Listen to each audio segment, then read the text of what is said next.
Bwana mambo vipi? Yoko kwa poa kabisa. Karibu katika channel ya Pitch Moment. Bwana hapa tunazungumzia masuala yote ya mpira. Leo bwana nimekuja na jambo moja, tunataka tumzungumzie kijana mwenye umri mdogo aliyeanza kucheza mpira akiwa na umri mdogo. Kijana huyu ni mwamba wanamuita Kylian Mbappe. Kijana huyu alitokea mtaa mdogo unaitwa Bondi nchini Ufaransa. Lakini leo jina lake linajulikana duniani kote. Huyu si mwingine ni Kylian Mbappe, mchezaji aliyewahi kushinda kombe la dunia akiwa na miaka 19 tu. Lakini maswali yamekuwa yakija, aliwezaje kutoka maisha ya kawaida mpaka kuwa superstar wa dunia? Kwanza story yake kidogo. Huyu jamaa alianzisha maisha yake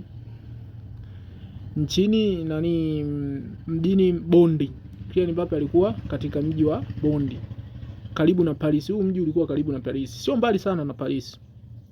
Ni eneo lenye changamoto nyingi, watu wengi wa maisha yao ni ya kawaida sana. Vijana wengi kutoka kwenye mazingira hayo walikuwa na maisha ya kawaida sana. Lakini Mbappe alikuwa tofauti kidogo. Alikuwa akicheza mpira kila siku mtaani.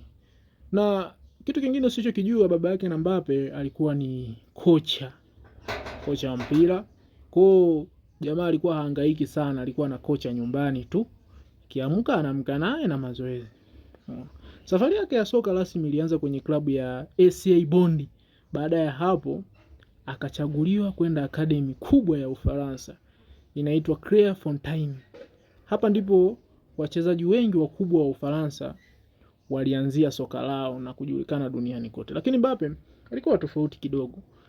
Alikuwa na kasi ya ajabu. Alikuwa anafunga mabao kirahisi sana, yani mapema sana. Alikuwa haoni kazi kufunga magoli. Baada ya academy aliingia AC Monaco.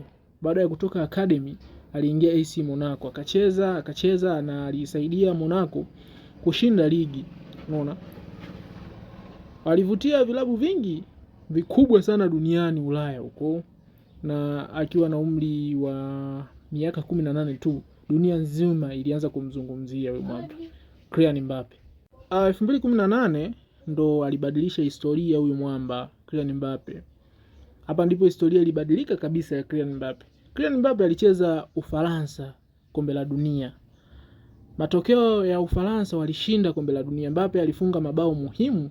Alikuwa kijana mdogo zaidi kufunga katika finali iliyounganishwa na legend. Kwamba huyu jamaa alilinganishwa bwana na legend, anaitwa nani huyu legend? Kama Pele. Kwa sababu mwamba alikuwa na skills kubwa sana katika mpira. Na ubora wake kutokana na ubora wake mpaka na kufunga kwenye kombe la dunia 2018, kwamba jamaa walimlinganisha na legend kama Pele. Unaona? Kuhusiana na mapato ya Kylian Mbappe, si chini ya dola milioni 50 hadi milioni 200 huko. Isingi kwa mwezi nadhani. Ni jamaa anapata sana pesa. Na baada ya World Cup alijiunga bwana na Paris Saint-Germain maarufu kama PSG. Akawa mmoja wa wachezaji wanaolipwa sana duniani.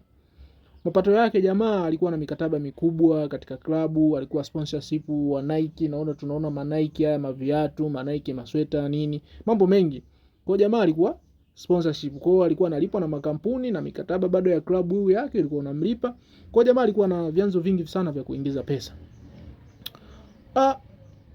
Mbappe si mchezaji tu, lakini Mbappe alikuwa na nidhamu sana na discipline.